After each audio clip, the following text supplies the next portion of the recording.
আসসালামু আলাইকুম, welcome to moons daily vlog. পাঙাশ মাছের বিভিন্ন ধরনের প্রিপারেশনের মধ্যে সব থেকে জনপ্রিয় হলো পাঙাশ মাছের ভুনা, যা প্রায় প্রতিটি ঘরে ঘরেই এই মাছটি রান্না করা হয়ে থাকে। সেজন্য আমি আজকে আলু দিয়ে, টমেটো দিয়ে, বিশেষ করে কাঁচা টমেটো দিয়ে আজকে আমি এই মাছটি ভুনা করে দেখাবো।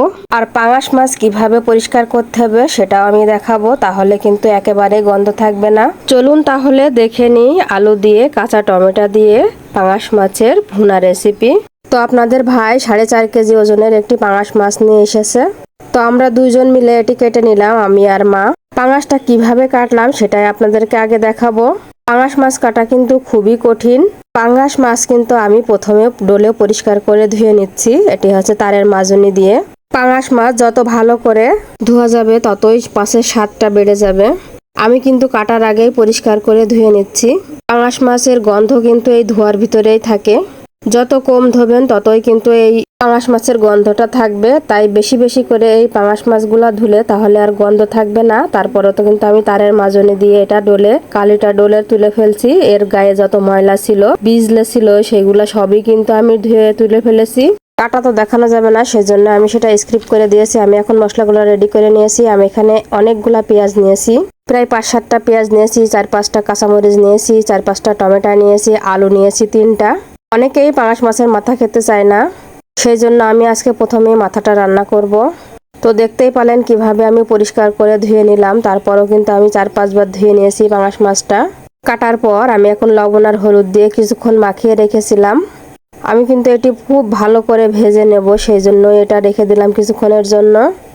এমনিতে যে কোনো মাছেই লবণ আর হলুদ দিয়ে কিছুক্ষণের জন্য মাখায় রাখলে মাছের 80% গন্ধ চলে যায়।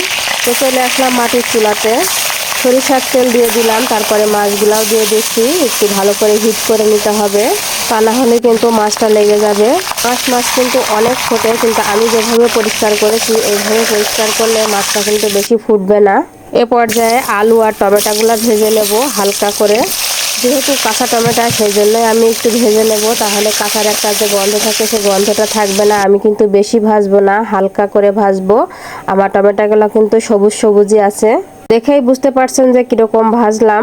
টমেটো আলু ভাজার পরেও কিন্তু আমার অবশিষ্ট তেল ছিল, এই তেলে আমার রান্না হয়ে যাবে। তা আমি একটুখানি পেঁয়াজগুলা দিয়ে দিলাম।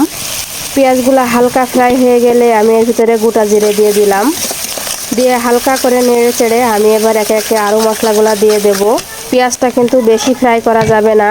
আমি এখানে কাঁচামরিচ দিয়ে দিলাম 4-5টা। কাঁচামরিচটা হালকা ফ্রাই হয়ে গেলে এবার দিয়ে দিলাম লবণ, হলুদ, জিরা।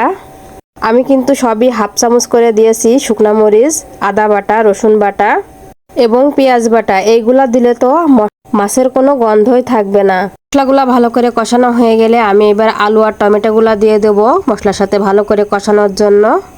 মশলার সাথে ভালো করে কষানো না হলে কিন্তু আলু আর টমেটো খেতে ভালো লাগবে না, সেই জন্য আমি কিন্তু খুবই ভালো করে মশলার সাথে কষাচ্ছি। এরপর মাছগুলা দিয়ে দিলাম। যেহেতু পাঙাশ মাছ অনেক নরম হয়, সেজন্য কিন্তু আমি বেশি নাড়াচাড়া করলাম না। আমি পানি দিয়ে দিলাম, ঝোলের পানি। এখানে আমি পরিমাণ মতো পানি দিয়েছি, কারণ মাছের মাথা দিয়েছি, একটু কমও হওয়া যাবে না আবার বেশিও হওয়া যাবে না। যে কোনো মাছের মাথা রান্না করতে গেলেই কিন্তু পানিটা বেশি দিতে হবে, যাতে মাছটা ভালোভাবে সিদ্ধ হয়। তা না হলে কিন্তু মাছের মাথাটা খাওয়া যায় না। সেজন্যই আমি একটু বেশি করে পানি দিয়েছিলাম। তা আমার অনেকক্ষণ ধরে ফুটেছে মাছটা। আমি কিন্তু অল্প আঁচে জাল দিয়ে মাছটা রান্না করছিলাম। মাছের মাথাটা কিন্তু আমি এপিট ওপিট করে ভালো করে উল্টাই দিচ্ছিলাম, যাতে সব দিকেই সমান হয়।